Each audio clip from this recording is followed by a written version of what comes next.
Oi gente, hoje eu tô aqui toda personalizada para ensinar um pouquinho para vocês sobre isomeria geométrica. Antes de começar, é importante que a gente saiba que ela vai aparecer em moléculas alifáticas com dupla ligação ou compostos cíclicos.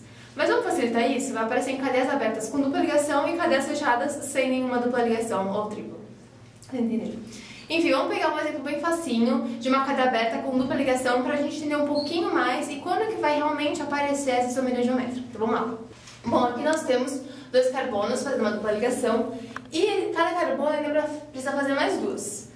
A gente vai ter aqui então R1, R2, R3 e R4. Cada R significa um radical. Esse radical pode ser qualquer molécula ou qualquer elemento.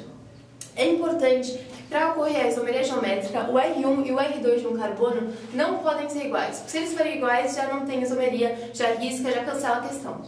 O R3 e o R4 do outro carbono também não podem ser iguais. O R1 pode ser igual ao R3 e pode ser igual ao R4 e assim para o restante. Para o R2, R3 e R4 também podem ser iguais, mas deste lado não pode ter igual e deste lado também não pode ter igual. Vamos falar um pouquinho agora sobre cis e trans. Em latim, cis significa próximo de e trans significa através de.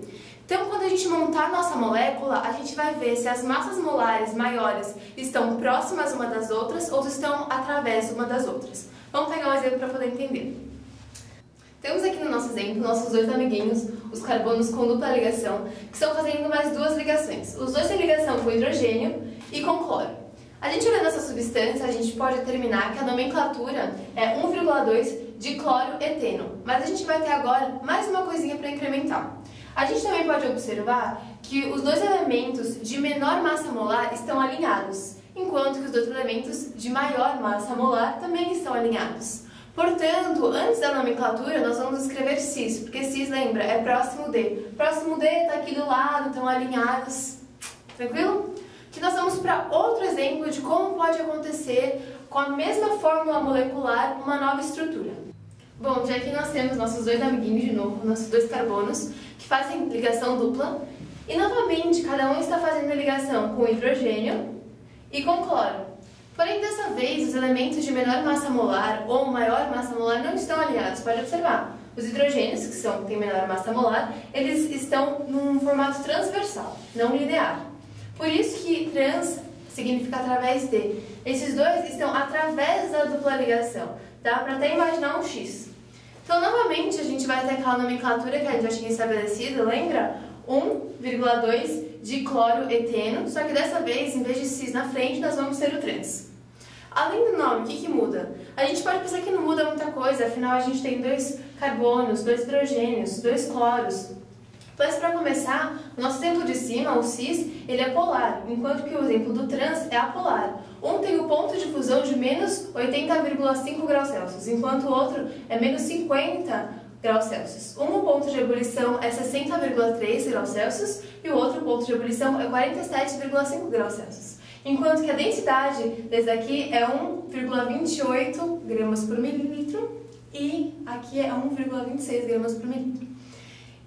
Então é isso, gente. Agora vamos pegar um exemplo um pouco mais visual para vocês entenderem.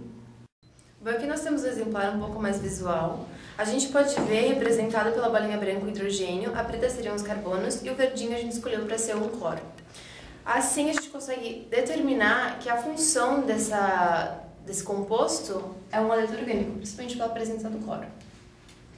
Mas voltando para a nomenclatura, a gente pode definir a nomenclatura como cis, but-1-eno. Mas por que cis? Porque, que nem eu já tinha falado anteriormente, as massas moleculares dos radicais maiores estão alinhados.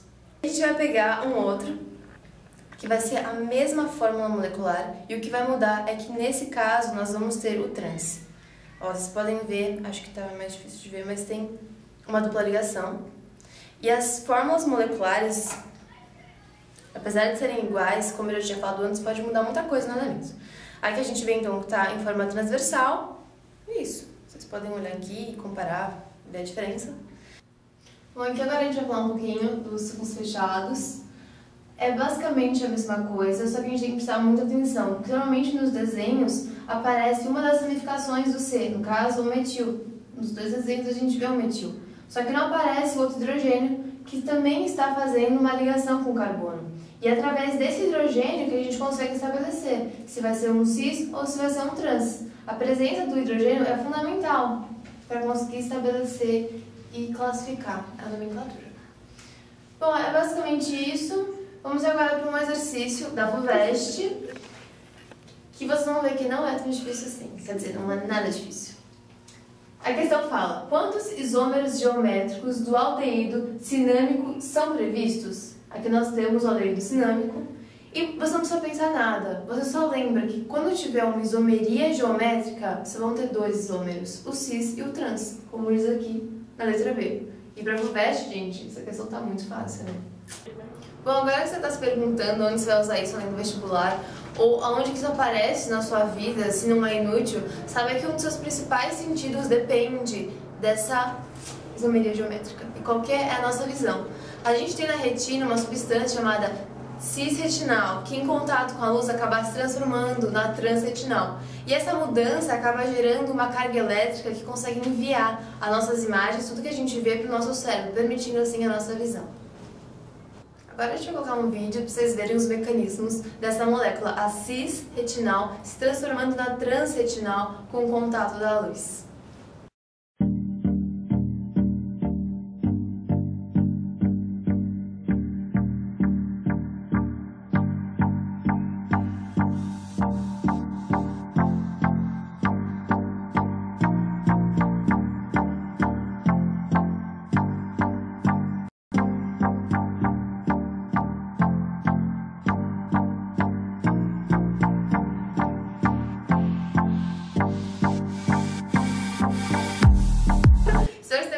Entendido tudo, dá um like aqui, se inscreve no nosso canal. E é isso aí. Obrigada.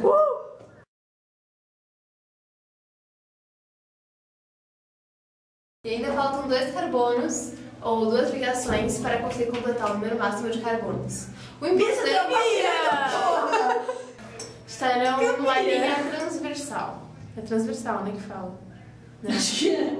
É transversal. Transversal. Então, menina de um take só. você tá aqui só uma vez, que eu depois... Uma já basta.